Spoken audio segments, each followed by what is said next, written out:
The sound of her laughter will haunt me until my dying breath. It was not just any laugh.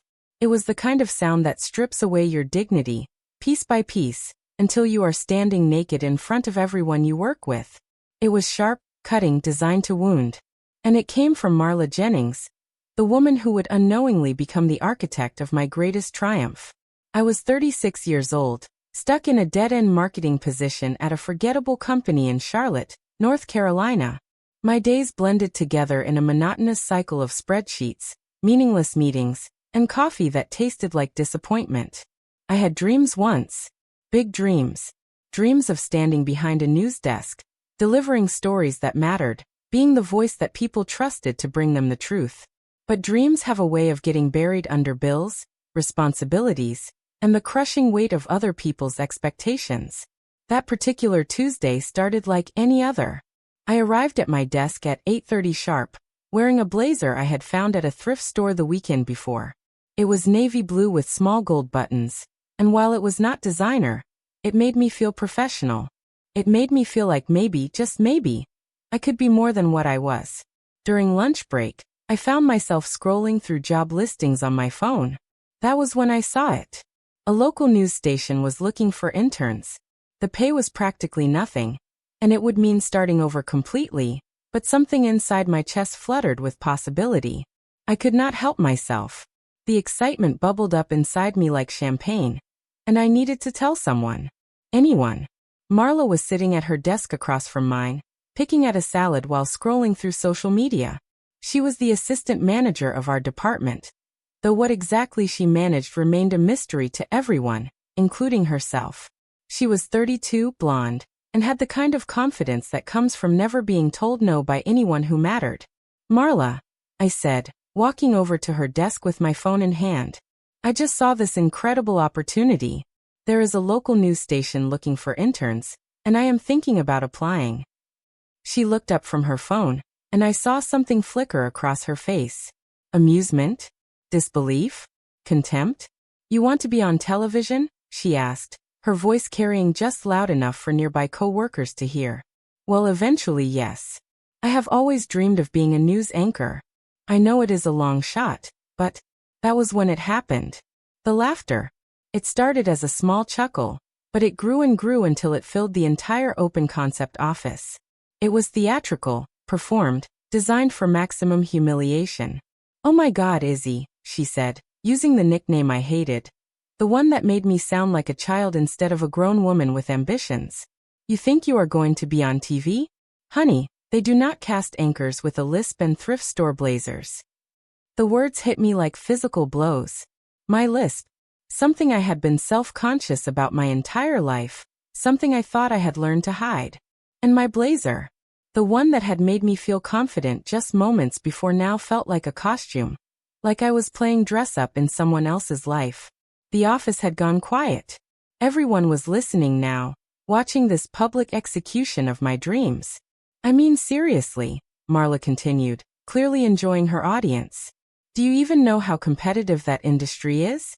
You need connections, you need experience, you need to look the part.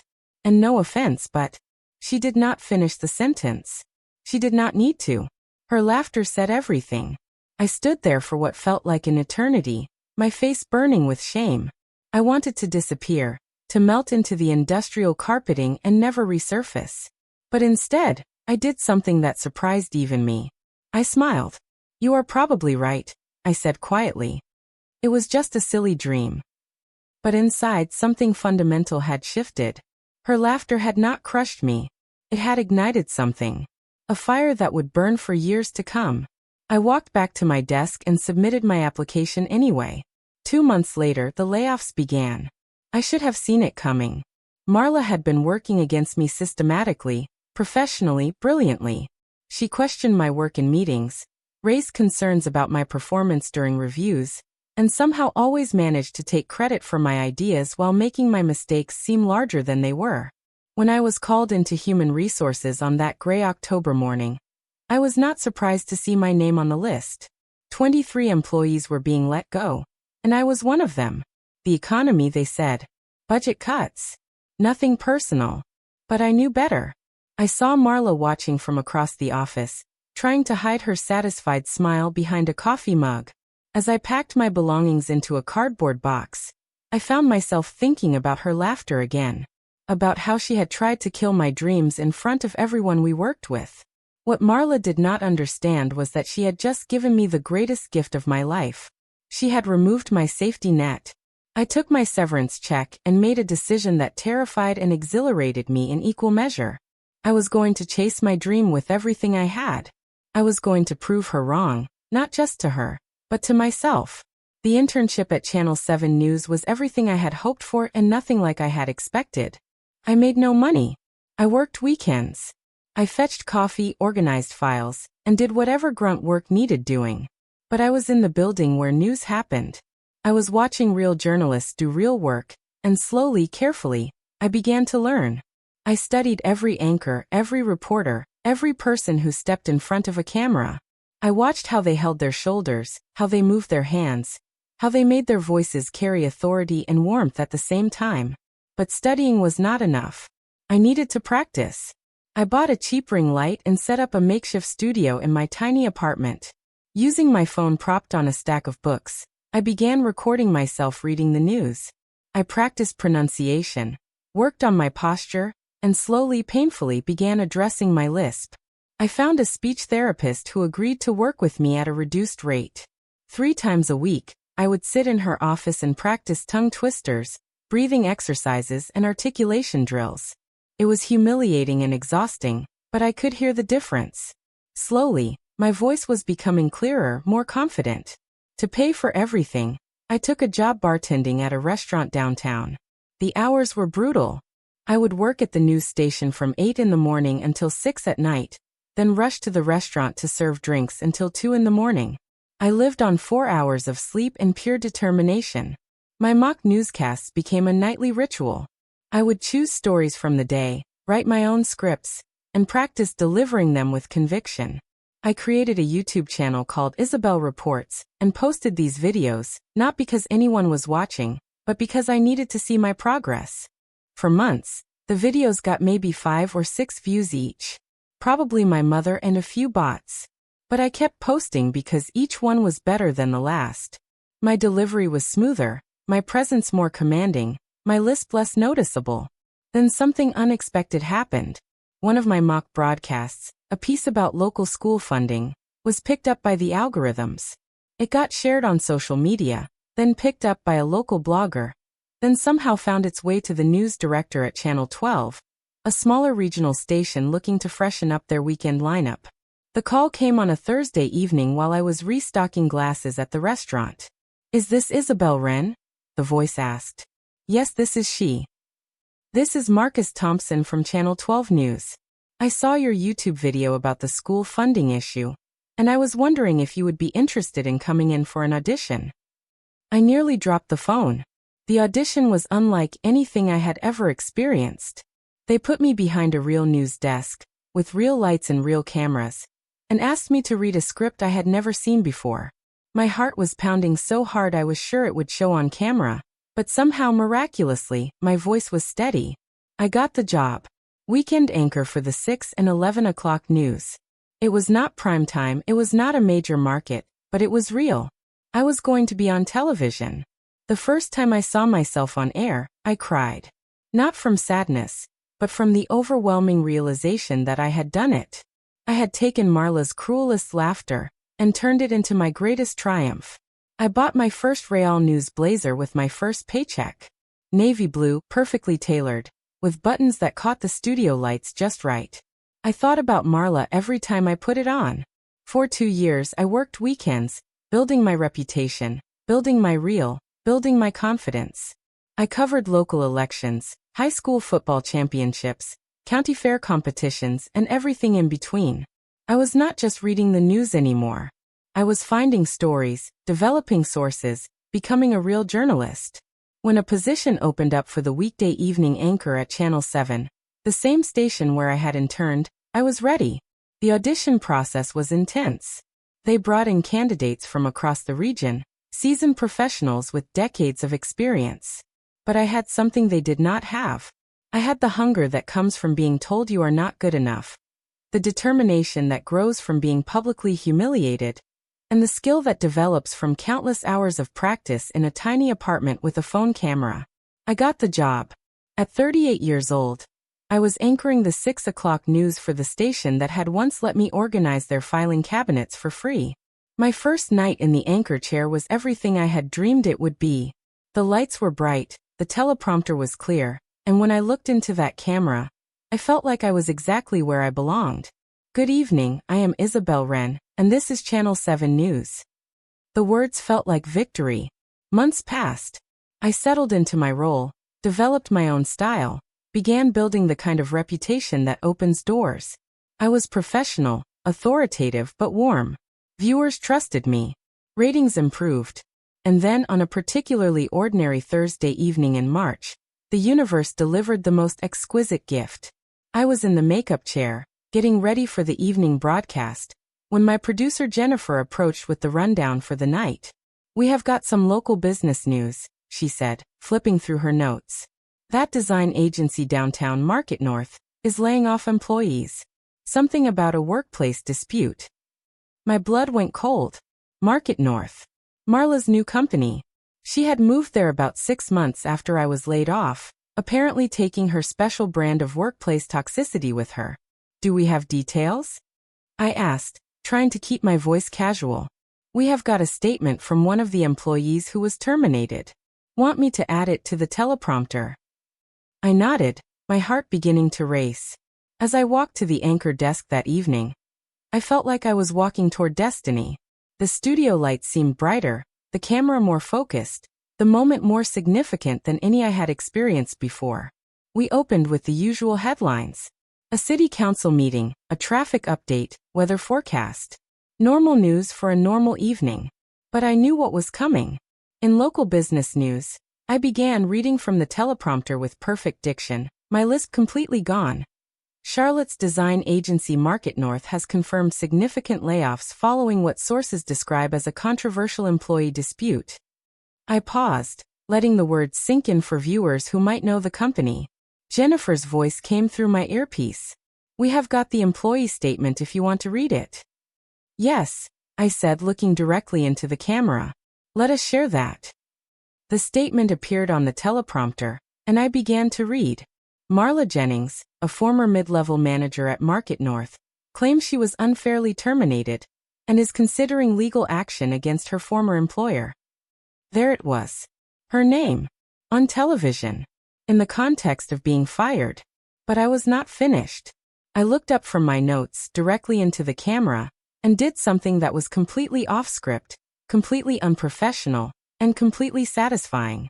Marla Jennings, I continued smoothly, who has a history of workplace conflicts at previous positions, was reportedly let go after multiple complaints from colleagues about her management style and treatment of subordinates.